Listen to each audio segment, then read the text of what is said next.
Hey, everybody. Welcome back to another episode of Rent Prep for Landlords. This is episode number 284. We're going to be talking about various news stories that are out there that affect real estate investors and landlords. We have some pretty interesting ones coming down the pipe here where a new real estate startup called The Ribbon that just secured $330 million to grow a home buying platform. We're also going to be talking about some interesting insights coming out of New York City and how people are betting against the real estate market there due to the new rent control laws. And then also at the end of the episode, we're going to discuss the top 3 mega trends that will affect real estate according to one blog article. And we're going to discuss all that right after this. 1, 2, 3, 4. Welcome to the Rent Prep for Landlords podcast. And now your hosts, Stephen White and Eric Worrell. I should start off by saying that I do acknowledge the fact that I said that this company called Ribbon secured $330 million. I didn't want to just gloss over that and pretend like that didn't happen. So yes, you did hear that correctly. But you might be wondering, what is Ribbon? Well, I'd never heard of it until today, but found a recent news story. This was posted on November 1st on housingwire.com. And the article's author is Ben Lane. Said that Ribbon is a home buying startup that offers unique propositions to its customers and currently operates in 8 markets in 4 states. And the company has big plans for expansion now that it's secured more than $300 million in new funding. So I thought this is pretty interesting what this company's doing. And they started operating in the Carolinas. And in the last few years, it works with home buyers to ensure they can buy the home they want on their timeline rather than waiting for their mortgage to be approved and processed. So basically, if a home buyer can't close on their mortgage in time to buy the home they want, instead of losing out on the house, Ribbon will buy the house with its own funds and reserve the home on their behalf for as much as 6 months. The buyer then rents the home from Ribbon until they get their financing in order. So it says the program appeals for both sides of the deal, as sellers get a guaranteed cash offer and buyers don't lose the house they want because of delays in funding. Last year at this time, they raised $225 million in a combination of debt and equity financing to grow its business. Now the company has raised even more money as it seeks to continue that growth. I thought this was really interesting. It's an interesting concept. I'm assuming that they are making their money from the fact that they're renting this out and getting money on top of the money that they're going to get back anyways. So you figure if, they buy this house for $200,000, person has to rent it for 2 months, and then maybe they're getting a little bit on the deal when they're selling the house back to the person as well. Somebody much smarter than me would have to figure out all the numbers on that to make it work, to make sure that they don't lose their pants, because obviously, if it falls through and that person doesn't buy it and they're stuck holding on to this property that maybe was overpaid, I'm assuming that there's some sort of valuation that has to be done before they will just buy the property for you at the price that you said you'd buy it at. Because if you're overvaluing it, I'd imagine they're not just going to buy any property at any price that you said you wanted it at. But looking at my own situation of just recently selling, I had a couple offers come through, and one of them was through what's called the NACA program. And it took that person not a couple weeks, probably about like 10 days to get their mortgage secured, where the other buyer, they had it right away. And I could see how that person, might have lost that bid on the house and be interested in a service like this if it helped to reassure that they would get the house. The next article I'd like to highlight is from the Wall Street Journal, and it is posted. Where are we looking at here? This is Wall Street Journal. The title is "Look to Israel for Signs About New York Landlords." And it says beneath that, at least 2 investors are shorting the bonds of a prominent New York landlord. This is by Conrad Putzier and Will Parker. So, and this one, pretty interesting. There's a apartment landlord or Brooklyn-born developer and the chief executive officer of Pinnacle Group, his name is Joel Wiener, rose to prominence by buying up thousands of rent-stabilized New York apartments, many of which he renovated and converted to condominiums. And his firm has raised funds by selling more than $500 million in bonds on the Tel Aviv stock market, or the stock exchange, I should say, making Pinnacle one of the largest bond sales by a foreign company in Israel's history. So it's saying that now at least 2 investors are shorting the Pinnacle bonds or betting that the prices will fall further. The new laws make it harder for landlords to raise rents, evict tenants, or convert rent-controlled units into market-rate apartments or condos, and two investors are betting this will push down the value of Pinnacle's portfolio and could force it to default on its bonds.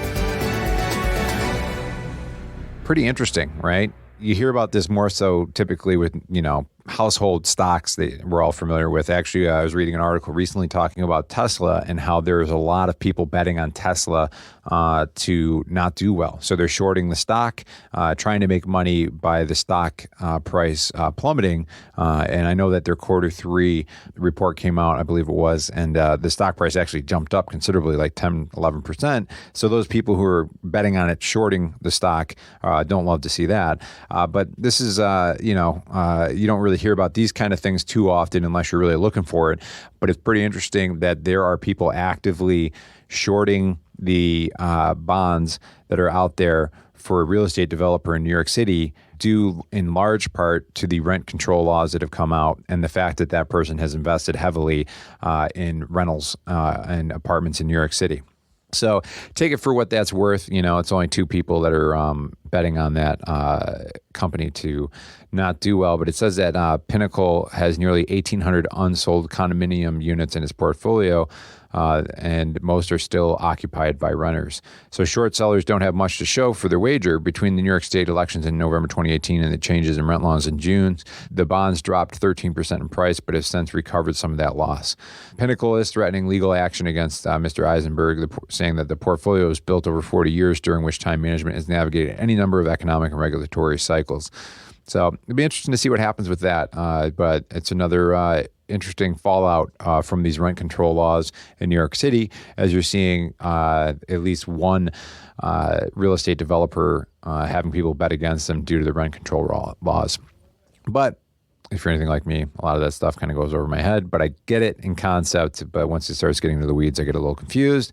But that will not discourage me from sharing this next article with you from SeekingAlpha.com. This is written by Jussi Askola, who specializes in REITs, real estate, and is a research analyst. And the title of this article is Top 3 Megatrends That Will Shape Real Estate Markets, published on October 29th, 2019. And I thought this was pretty interesting. Again, this is just one person's opinion, but he said he attended a conference actually in Madrid, Spain, on Rethink Real Estate Conference, and bringing together REIT executives and other private equity leaders to discuss future trends and opportunities in real estate markets. So the three things that he boiled down at the conference that he heard about: number one, megatrend. And this will apply to you if you're a landlord and you're, thinking about where the market's shifting to. He said the number one megatrend is urbanization. So it's nothing new to real estate investors. It is, however, interesting to see that it remains a major point of conversation year after year at real estate conferences. So it's saying that several speakers at the conference explained that rural areas are set for further population decreases and therefore depreciation, whereas larger cities are set for rapid growth and appreciation. So people want to live in cities, and for a lot of people, they want to be as close to the city center as possible. It is expected that there will be up to 50 mega cities in the future, and identifying these growing markets is what will separate winners from losers.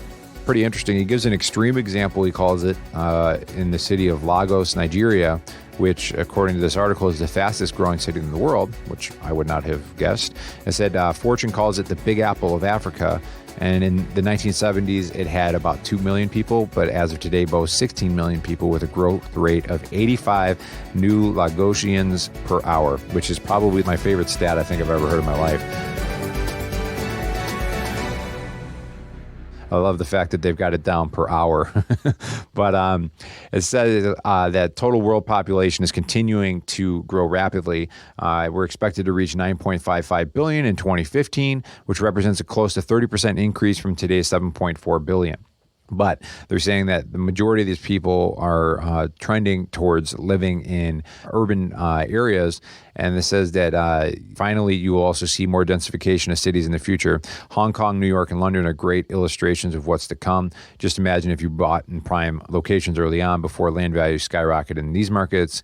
Well, according to many speakers, urbanization is far from being over, and cities will continue to get more and more expensive over time. So the number two trend that the article author talked about was digitization. That's a tough word for me to say, along with rural I'm really giving it to myself today here. Technology is reshaping properties and how we use them. Most property sectors are impacted by the rise of digitization, with new competitors emerging. So give some examples here. So retail is impacted by the rise of Amazon, right? We all know the mom and pop shops and a lot of different retailers are closing because Amazon is gobbling up sales and of retail sales, I should say. Also, offices by co-working giant WeWork and remote working. So you're seeing these more like remote working spaces, but where they own the space and people are, maybe that's affecting commercial real estate as well. And then obviously one of the biggest examples is hotels getting affected by Airbnb, which, is interesting because Airbnb is the largest seller of essentially a hotel space without owning a single hotel, which is fascinating. But it says today we live in a sharing economy, and we may not need so many hotels in the future. We may not need so many office buildings or malls either. So it's saying this is especially true in secondary markets with poor locations that experience stagnating to declining demographics. So it talks about the fact that people are that urban centers are rapidly growing as it gives property investors a moat in their location. As an example, a mall may lose its appeal due to growth of e-commerce, but if the property is in a desirable location, it can always repurpose space into other uses. On the other hand, if the property was in a more rural area, it may become obsolete over time. So it's saying that many of the speakers also note that some property sectors are much better insulated from technology than others. Specifically, net lease, storage, residential, and industrial are among the most resilient to technological changes. As an example, the need for apartments in desirable urban locations will only keep on rising. So they're kind of more so talking about commercial space, where you're maybe threatened by the fact that so many digital presences are coming out, such as Airbnb, that kind of disrupt different markets, where investing in a hotel after Airbnb is probably not as profitable if Airbnb didn't exist. So it's an interesting thing to think about if you're investing in REITs or anything like that as well. The third megatrend is talking about value add and why it's key for REITs. I won't get into that on this, but again, if you want to read any of these articles, I will link to them from our show notes as the REIT discussion gets a little bit into the weeds for me in this podcast. But I just wanted to share some of these updates with you guys because I think they're all kind of fascinating in their own ways on where the markets are going and what the fallout is from rent control in New York City as we're continuing to see that. And also I find that that Ribbon platform to be really interesting to see if they can create kind of that way for somebody to really guarantee their offer on a home purchase and to be able to actually rent from Ribbon and then reclaim the home. I thought that was an interesting business model that's just sprouted up. So we'll see what comes of that as well. All right, guys, until next week, I hope you have a great week, and I look forward to catching up with you guys next week and sharing more of what's going on in the real estate space and what's affecting you as a landlord, property manager, or real estate investor. All right, guys, have a great week and take care.